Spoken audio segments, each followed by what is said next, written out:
कि ये प्रकाश मेरा है। बंधुओं, ऐसे ही जो भी अपने को पुण्य से प्राप्त हो रहा है, बस सहज प्राप्त हुआ है। तुमने किया ही क्या है जो तुम्हारे करने से तुम्हें मिल गया है? एक व्यक्ति सोच रहा था, हे भगवान, घर में बेटी नहीं है, बस बेटी दे दो। हे भगवान बेटी दे दो, हे भगवान बेटी दे दो। और बेटा आ गया। अब तुम्हारे करने से आया क्या? सहज आया? पुण्य ही ऐसा था है? वो तो जो आना था वो आ गया।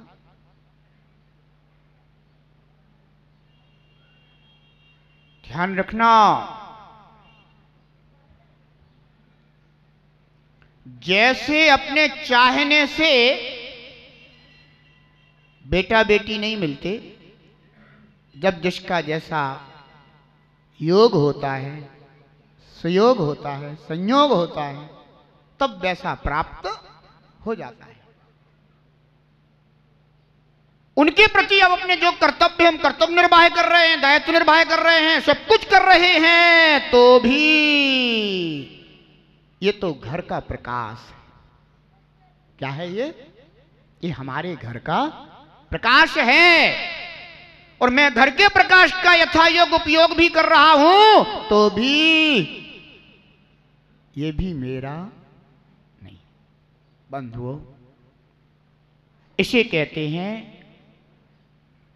धर्म का अनुभव करना। क्योंकि संसारी जीव मूर्छा में जीते रहते। वे कहते हैं ये भी और ये भी और ये भी और ये भी और ये भी सब मेरा हो जाए। यदि आज तुम्हारे लिए देवेंद्र नगर का प्रकाश पाने का पुण्य जगह है, तो तुम्हें आज ही मिलेगा। तुम कल चाहोगे तो नहीं मिलेगा। जहां का होगा वहीं का मिलेगा। ध्यान रखना। ऐसे ही मुझे अपने जीवन में जो जैसे संयोग मिलना है वो वहीं मिलेंगे, अन्यत्र नहीं प्राप्त होंगे। आप चाहे कितनी भी कामना करें, कितनी भी इच्छा करें, लेकिन कामना और इच्छा करने से मूर्छा बन जाएगी और मूर्छा परिग्रह हो जाएगा, और ये परिग्रह हमारे लिए नरक गति में ले जाने का मार्ग बन जाएगा। इसलिए बंधुओं, संसार में जीना है तो कैसे जियो? जैसे कि प्राकृतिक संसाधनों का आप उपयोग करते हो, उन पर अपना अधिकार नहीं जमाते हो। सड़क का उपयोग करते हो, लेकिन सड़क पर आप अधिकार नहीं जमाते। प्रकाश का उपयोग करते हो, लेकिन प्रकाश पर आप अपना अधिकार नहीं जमाते। सरोवर में जाकर के स्नान करते हो, लेकिन सरोवर के ऊपर अपना अधिकार नहीं जमाते। सिद्ध क्षेत्र की वंदना करने जाओगे, वंदना कर आओगे, लेकिन सिद्ध क्षेत्र पर अपना अधिकार कि आज से अब ये मेरा। और बंधु, अगर तूने अधिकार जमाना शुरू कर दिया कि आज से ये क्षेत्र मेरा और आज से ये क्षेत्र मेरा, तो समझ लेना कि वो क्षेत्र तो तेरा नहीं होगा, लेकिन वह क्षेत्र के निमित्त से होने वाला परिग्रह मूर्छा बन करके, बंधुओं, परिग्रह बन करके तुझे नरक गति का मार्ग जरूर दिखा देगा।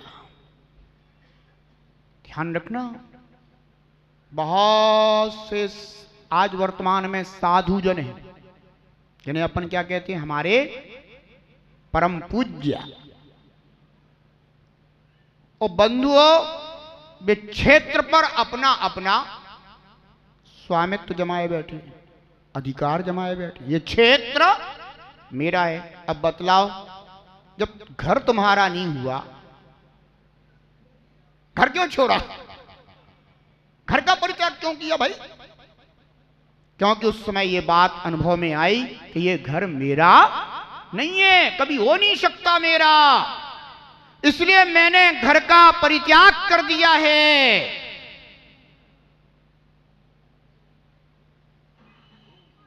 घर का परित्याग कर दिया और क्षेत्र मेरा हो गया है। हाँ, पंचम काल है। क्षेत्र का परिग्रह, बहुत गहरा परिग्रह। उनने कहा ये क्षेत्र मेरा है। अब अगर उस क्षेत्र पर कोई दूसरे साधु महाराज पहुंच गए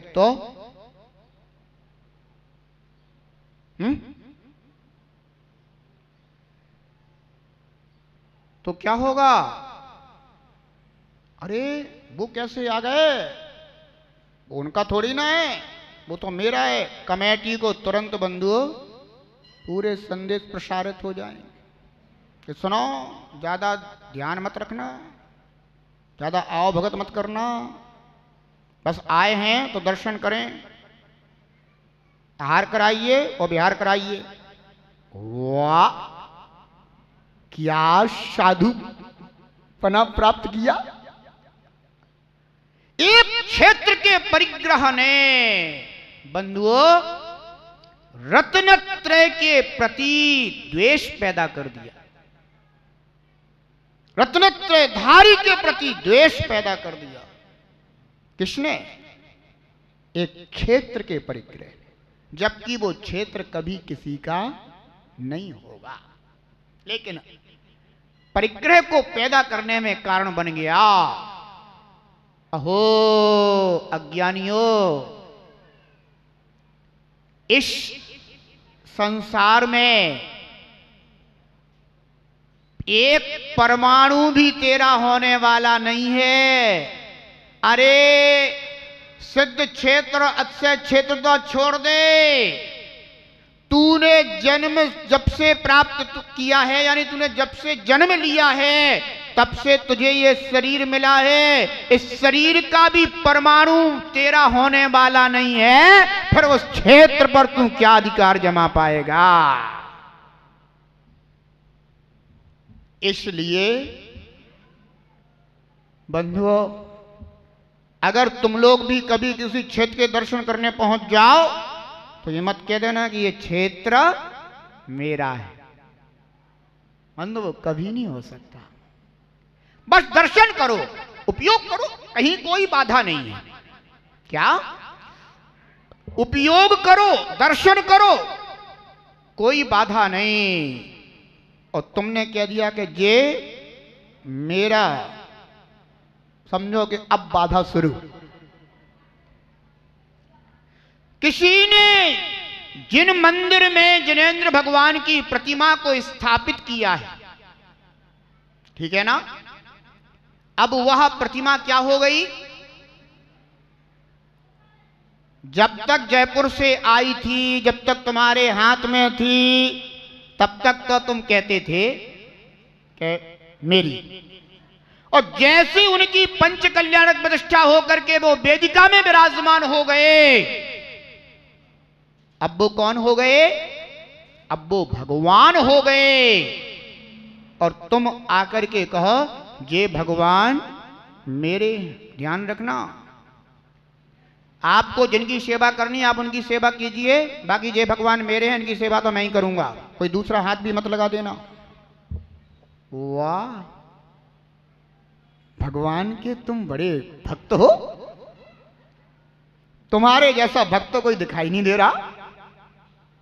बंधुओं, सेवा करते हुए भी कर्म बंद करेगा वो जीव। क्यों करेगा? क्योंकि अब वो भगवान तेरे नहीं।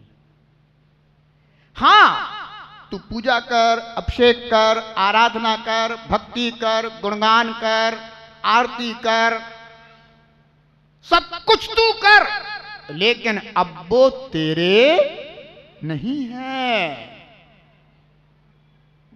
उपयोग करेगा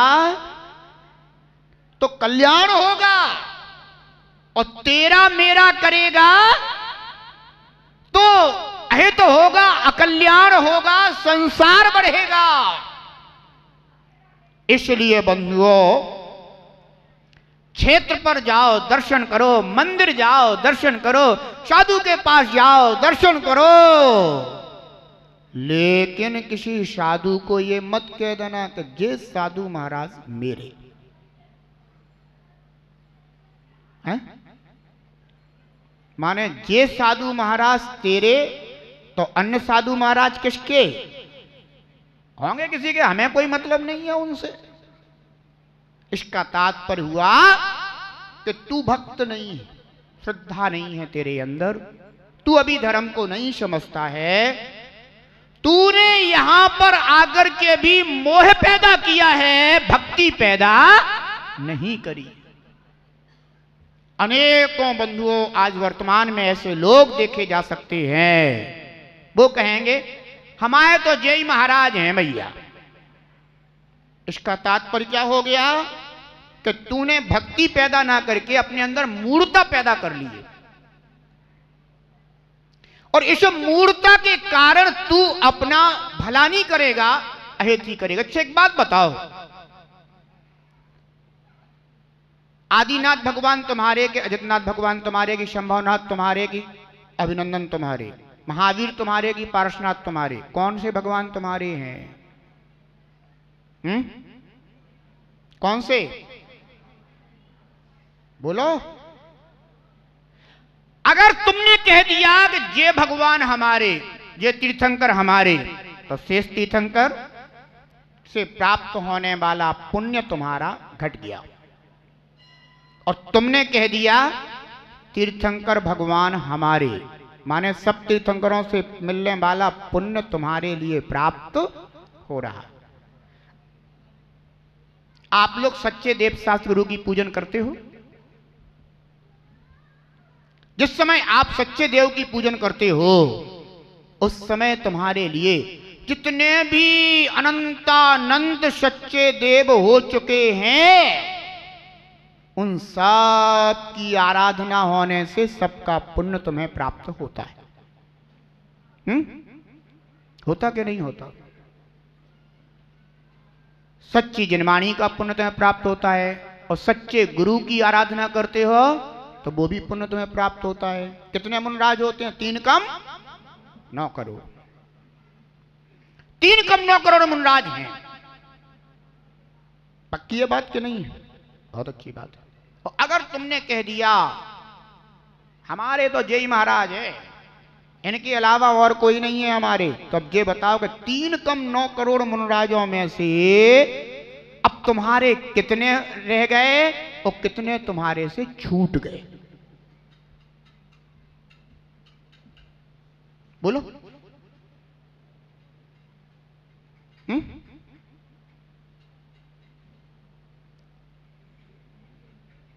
कितने छूट गए अब तुम्हारे? विचार कर लेना। तुमने तो किसको एक को पकड़ लिया ना तुमने तो जो अभी तक 3 कम 9 करोड़ मुनराजों का पुण्य तेरी झोली में आ रहा था, वो एक को पकड़ने के कारण सारा का सारा समाप्त हो गया। अब बता, तेरा कल्याण हुआ कि तेरा अकल्याण हुआ? गणित तो आती है ना, क्योंकि व्यापार तो सब करते हो। लाभ देखते हो कि हानि देखते हो? लाभ देखते हो। तो बंधुओं, परमार्थ के मार्ग में भी लाभ देखना चाहिए, कभी हानि नहीं देखना चाहिए। हाँ, वो बात एक अलग है कि कोई गुरु अपने लिए मार्गदर्शन प्रदान करते हैं, जिनको तुमने निश्चित कर रखा है कि हम इनसे मार्गदर्शन लेंगे, ठीक है, अपनी जगह ये हो सकता है। लेकिन इसका तात्पर्य ये नहीं है कि हमारे तो जय गुरु हैं, इसके अलावा मैं किसी को नहीं मानता। अगर तू किसी को नहीं मानता, तू उनको भी नहीं मानता, ये ध्यान रखना। क्योंकि 3 कम 9 करोड़ मुनराजों में बंधुओं अरहंत भगवान भी है। कौन है? और जब तुम अरहंतों को ही नहीं मान रहे हो तो फिर इनको तुम क्या मानोगे? हैं? ध्यान रखना, जिसने जिन मुद्रा का अनादर कर दिया है वह कदाचित किसी एक को भी मानता हो तो भी वह उसकी मान्यता करने वाला नहीं है बंधो, उसके अंदर श्रद्धा नहीं है, मूर्ता है। मूर्ता में भी बंधो इस तरह का भाव आता है कि जे मेरे, वो कोई नई बात नहीं। इसलिए ध्यान रखना, मार्ग प्रभावना होनी चाहिए। मार्ग प्रभावना का तात्पर्य क्या है कि जो भी मोक्ष मार्ग पर चलने वाले निर्ग्रंथ मुनिराज हैं, वे सब मेरे आराध्य हैं, वो सब मेरे पूज्य हैं, वो सब मेरे आदर्श हैं। हम उन सब निर्ग्रंथ तपोधनों के चरणों के दास हैं। ये जो एक निर्मल श्रद्धा है, पवित्र श्रद्धा है बंधुओं, यह श्रद्धा ही तुम्हारे लिए भक्त बनाती है। यह श्रद्धा ही तुम्हारे हृदय में भक्ति पैदा करती है। इस श्रद्धा से ही बंधुओं हम अपने मार्ग की प्रभावना को प्राप्त होते हैं। रत्नत्रयधारी मार्ग हैं बंधुओं, और उनमें जो प्रकृष्ट भावना है वही सच्ची मार्ग प्रभावना है। और तुमने तो क्या कह दिया कि हम तो फलाने के, और भी कह रहे हम फलाने के, और भी कह रहे हम फलाने के। तो ये तो ऐसे ही हो गया कि जैसे किसी से पूछा, हाँ भैया तुम्हारे पिताजी का नाम क्या है? नहीं फलाने। और तुम्हारे? नहीं फलाने। नहीं तुम्हारे? फलाने। तो ये गुरु नहीं हुए, ये तो कौन हो गए तुम्हारे? जैसे वे तुम्हारे पिताजी। जबकि बंधुओं मोक्ष मार्ग में गुरु होते हैं, साधु परमेष्ठी होते हैं, है ना, नामधारी नहीं होते। यहां तो क्या कहा जाता है कि बुद्ध वीर जिन हरिहर ब्रह्मा, या उसको स्वाधीन कहो, भक्ति भाव से प्रेरित होए, चित्त उसी में लीन रहो। और इसके पहले स्वरूप बता दिया था कि जिसने राग देश काम आदि जीते सब जग जान लिया और सब जीवों को मोक्ष मार्ग का निष्प्रय हो। ये स्वरूप चाहे किसी में भी घटित हो, मुझे क्या लेना देना किसी के नाम से। मुझे तो इस स्वरूप से प्रयोजन है, चाहे वो बुद्ध हो, चाहे वीर हो, चाहे जिन हो, चाहे हरि हो, चाहे हर हो, चाहे ब्रह्मा हो, वो तो किसी भी नाम के हो, मुझे इससे कोई प्रयोजन नहीं है। मुझे तो इससे प्रयोजन है कि राग देश कामादिक जीते सब जग जान लिया और सब जीवों को मोक्ष मार्ग का निष्प्रय हो उपदेश दिया। ये गुण होना चाहिए। बस वे हमारे आराध्य हैं, वे हमारे पूज्य हैं। नाम से नहीं पूछता, मैं तो इन गुणों से पूजता हूं। ऐसे ही बंधुओं गुरु को नाम से नहीं पूजता, मैं तो उनके रत्नत्रय, सम्यक दर्शन, सम्यक ज्ञान, सम्यक चारित्र, ये रत्नत्रय जिसमें है बस वो हमारे गुरु हैं। मैं तो गुरु को उनके गुणों से पूजता हूं। गुण ही जिनका रूप हो उसे गुरु कहते हैं।